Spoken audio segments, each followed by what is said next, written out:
So this is our fence, that's our neighbor's fence.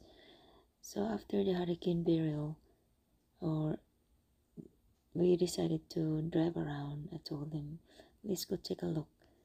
And this is, sad to look at it.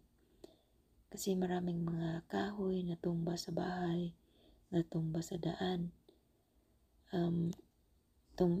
Yung mga sasakyan nila,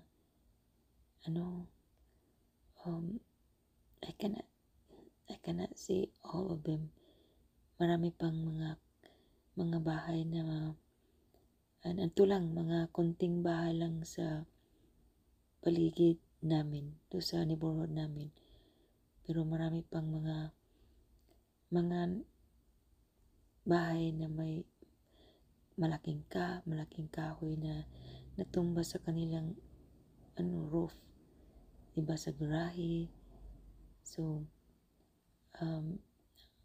sinabihan ko, ito malaking damage. Sinabihan ko na asawa ko, punta na tayo sa bahay kasi parang hindi ako ang sakit tingnan. Wala namang kuryente, tapos 1 week na walang kuryente. So ito, bedroom to, kasi nilang bedroom nito. Buti na lang kasi nangyari ito 10 in the morning. So gising ng mga tao. Pero ang nakatakot na ang hangin, ang lakas ng hangin. Parang hindi ko ma-explain ang hangin, ang kalakas ng hangin.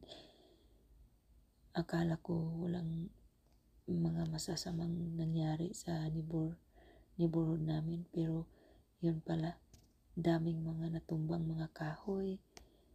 So yan, roots, laki ng roots yun, laki ng kahoy, pero natumba pa rin. May video dito, may sasakyan itong nakatabon sa